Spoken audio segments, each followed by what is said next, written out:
saw that all the big teams, in order to be great, had something in common. They all looked to dominate on the pitch, dominate the play, and control the situation at all times. That was my goal, but my greatest goal was to make people have fun. In the late 1980s, the fans and players of Milan had fun in abundance, thanks to Arrigo Sacchi, a man who had never played the game professionally and had limited experience as a coach, created one of the finest club sides the world had ever seen. Sacchi began a revolution in Italian football.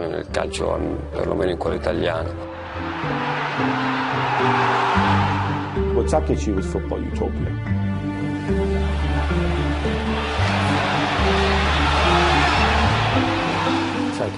Sacchi was an innovator, a very important coach. He was the leader of the orchestra, and he made the team play some very good music.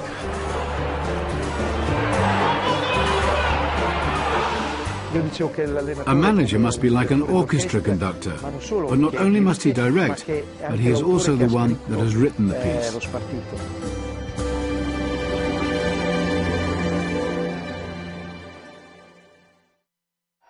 Many successful managers achieve greatness thanks to their longevity, sustaining careers over many decades.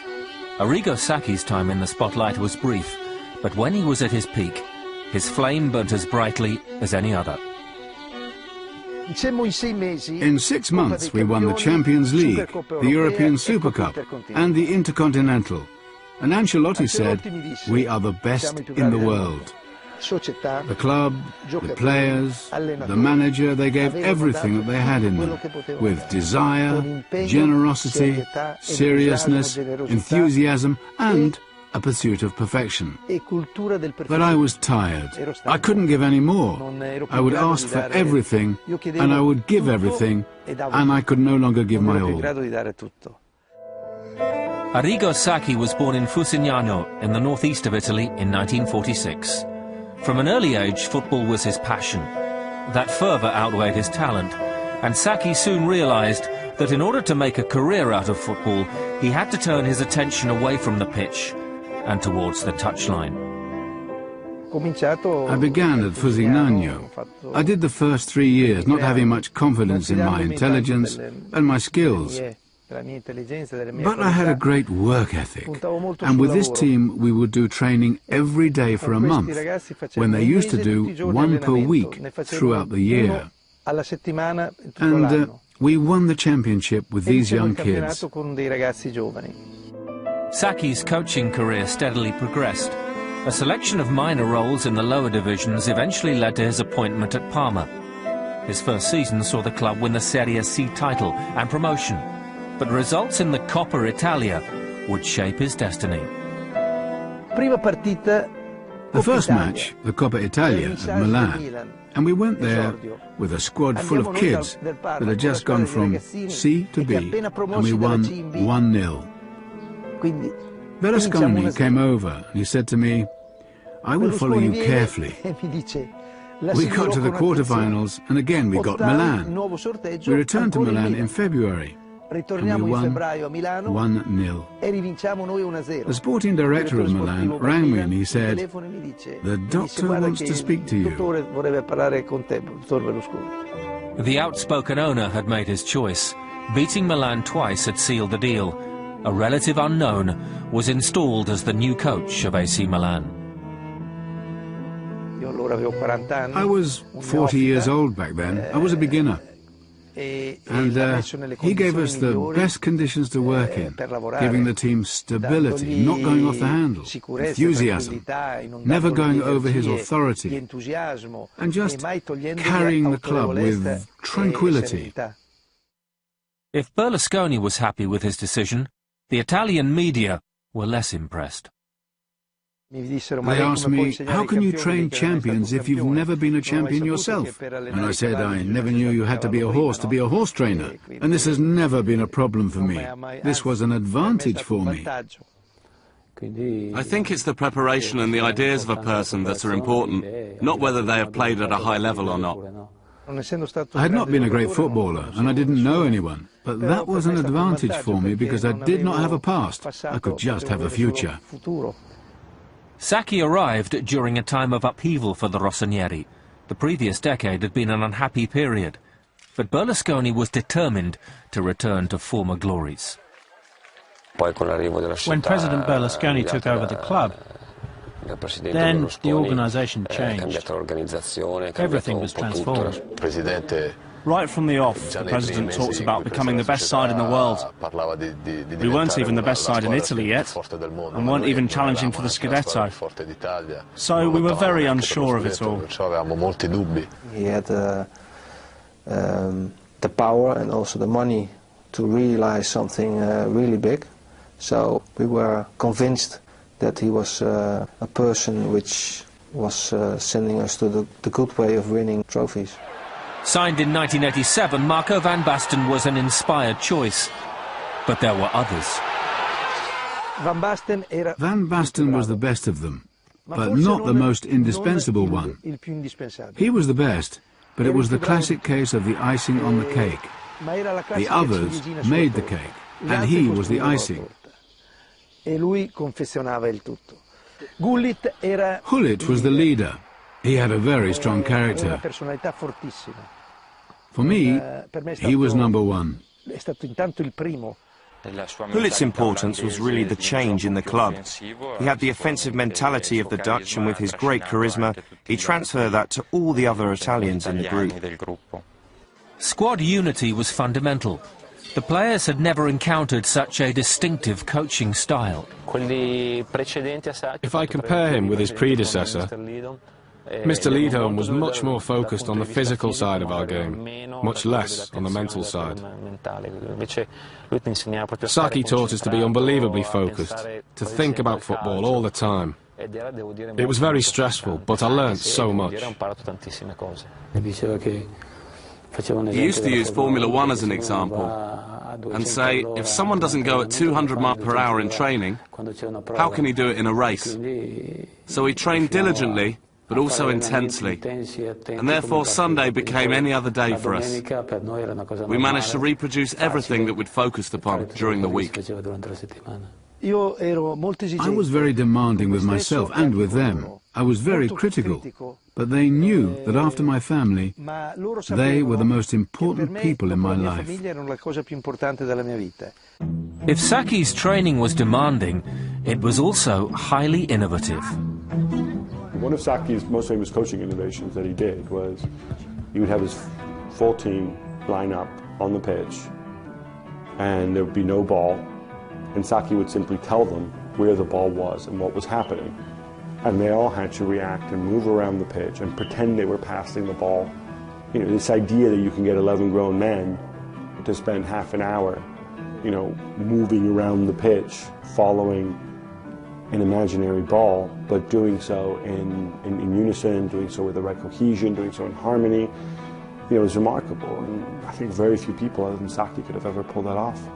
I told them to imagine that the keeper had the ball, and each of them had to envisage what would be the next best option, to try to dribble or the short pass.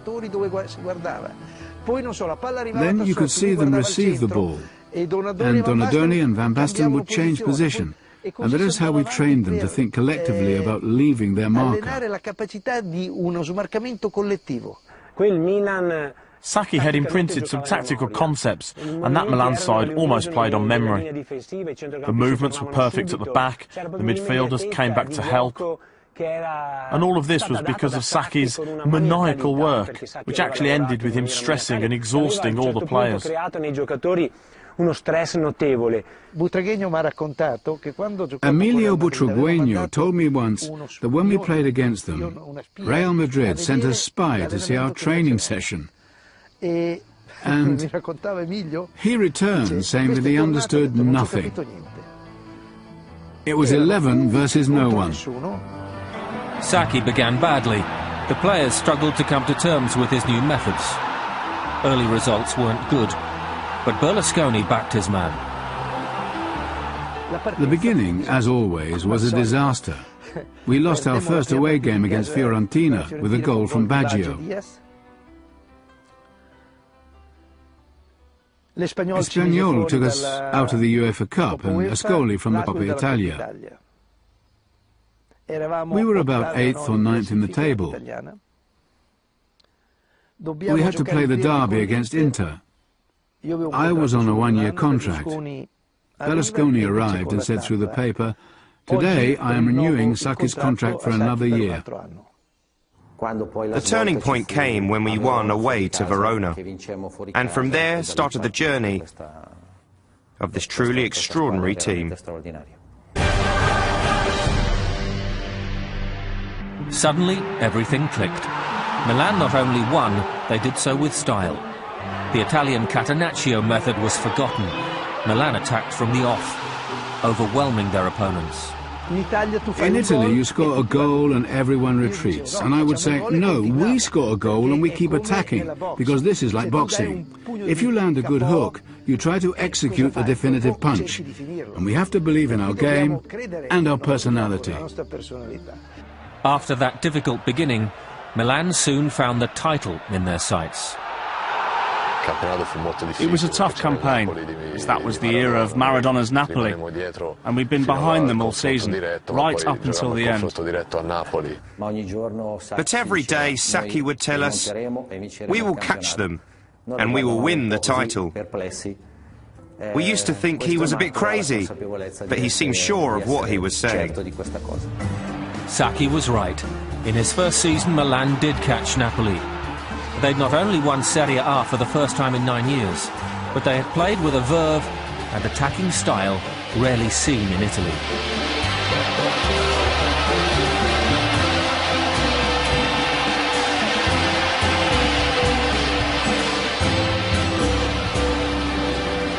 It was a new adventure. It was something I always dreamt of. So therefore, the first year I was without any fear. It was all new for me. I didn't care against who I played as long as I could play. And I think it was one of the most spectacular years I had, I think, the first year with Milan. Sacchi knew what he wanted and who. And despite presidential misgivings, the following season he increased his Dutch contingent. The three Dutchmen were fundamental for me. I risked my job for one of them because at that time you could only have 3 foreign players. And Milan already had Gullit, Van Basten and Bergi. I wanted Rijkaard instead of Bergi, but Berlusconi was in love with him. But I had threatened to walk out. And he said that he would get rid of him and buy Rijkaard instead. He was a phenomenal midfielder, not always as professional as I wanted, but a great player.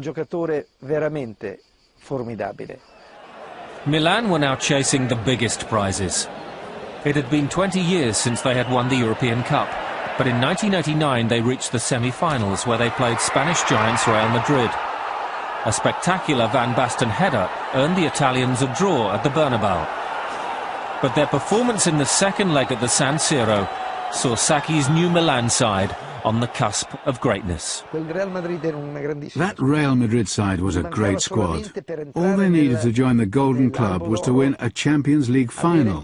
That team had won 2 consecutive UEFA Cups and 5 leagues on the trot. But the true pleasure is that we did something epic. In Milan, Ancelotti, Rijkaard, Gullit, Van Basten and Donadoni were all on the score sheet in an incredible 5-0 victory.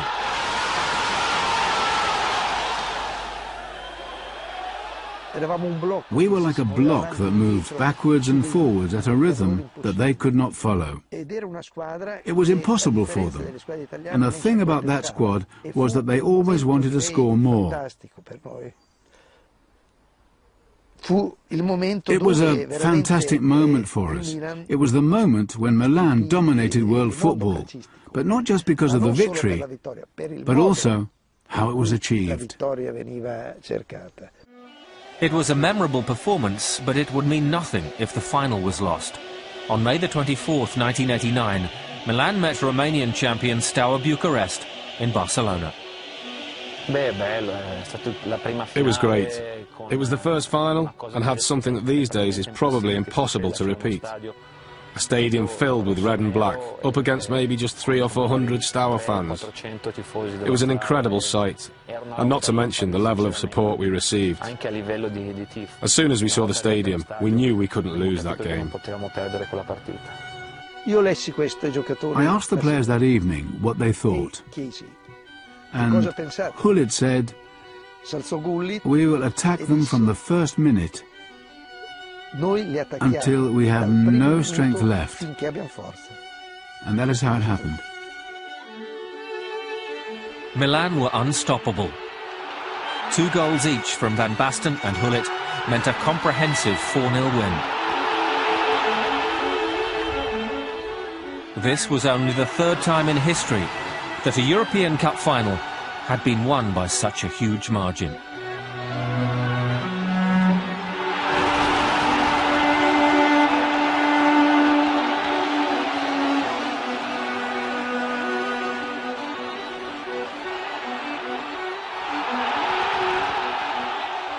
I think that was one of those games that every player who performed with the team reached a very, very high level. After so many years of waiting, in just 10 months, we ended the wait for both the Scudetto and the European Cup. So that was extraordinary. Well, when we won the first cup, I experienced something that I'd never experienced before, in life or in football. And it is something I recommend for everyone to try. To wake up the next morning with a sweet taste in your mouth. Sacchi had proved himself a stunning tactician, but combined with his attacking method, he had reinvented the approach to zonal marking and pressing. Milan used neither man marking or zone defending. The team played in a zone when it had to play in a zone, and man marking when it was right to man mark. There was no need for forward players to come down to defend. That was the difference. And we played in a way in which the opposing team could not get free from our marking, and thus the attacking opponent could not go where he wanted. He would have to go where we wanted.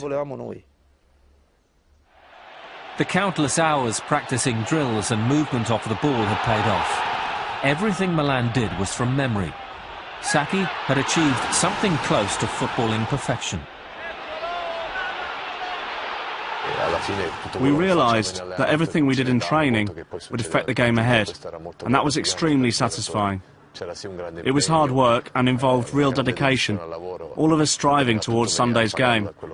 And it was on Sunday when all the hard work in the week would reap its rewards. The fun continued. Milan reached their 2nd consecutive European Cup final. This time they faced Portuguese champions Benfica. It was a different final to the one 12 months earlier, but the outcome was the same, thanks to Frank Rijkaard's second-half winner. We won because the opposing team was a bit scared. We exploited our team qualities and our individual qualities, of Rijkaard especially, in a move that we had practiced 30 or 40 times. We'd seen that Benfica's 2 central defenders, who were Gomez and Aldair, were not covering the space but always following their man. So we made Van Basten come back. We'd push the ball forward, the defender would follow him, then he'd pass the ball to Rijkaard in the open space. And we won the match. Winning it the second time, that's a great achievement, and we struggled, but we managed, so it was a wonderful feeling afterwards. Despite the triumph, Sacchi felt he could do no more in Milan, and a year later, he decided it was time to go. By the end, I asked to resign because I was tired. I was tired. I was fed up with the atmosphere, the culture in Italian football, and all those who said I was evasive. The journalists saw me as evasive and as a difficult figure. Constantly I had to fight, and I was simply worn out. The players admired Sacchi and had understood his importance for their professional growth. But after 4 years, we were quite stressed and exasperated by these concepts. There was a need for slightly less severe sessions. Still tough, but a bit more enjoyable. Not so much of that Taliban severity there had been.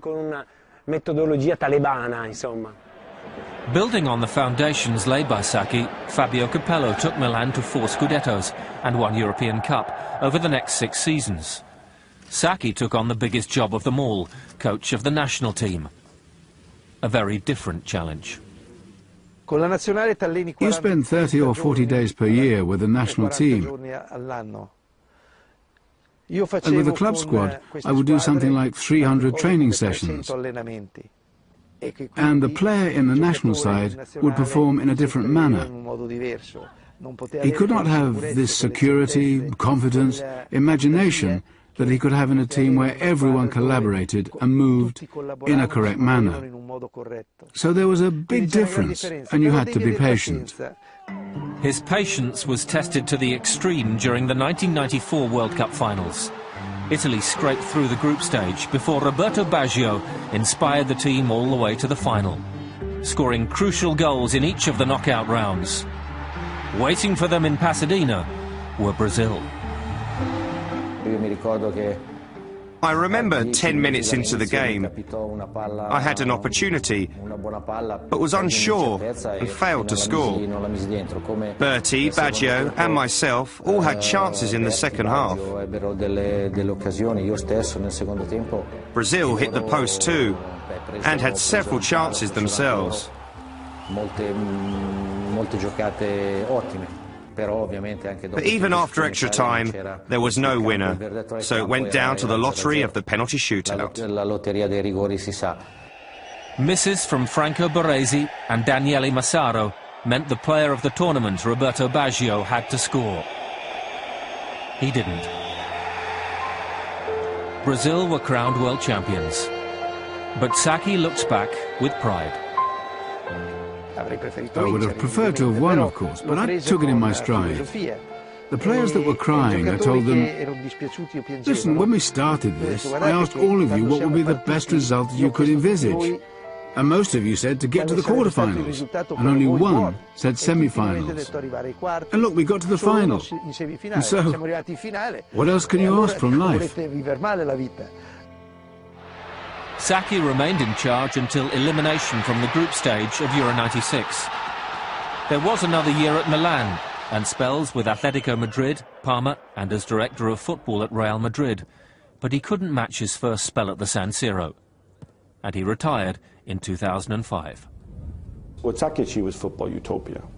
He created a team that will be the last great tactical innovation we've seen, and that was 25 years ago. That Arrigo Sacchi's time in the spotlight was short doesn't matter. His Milan team were one of the finest ever club sides. And for his success and innovation, Sacchi will always be regarded as one of the greatest managers. We began our charge towards the title. And Milan would win, but also entertain with a fabulous style of football. I think then we knew we had a team that was not unbeatable, but a team who could really do something in football. He was a person who loved talking and spoke a lot with all the players. He would ask me questions and listen to me. But I think we should give credit to his strength, his innovations and his ideas, because we had never thought or even worked in that manner before. When the media would ask him who he'd have marking Maradona or Platini, he would reply that it wasn't important.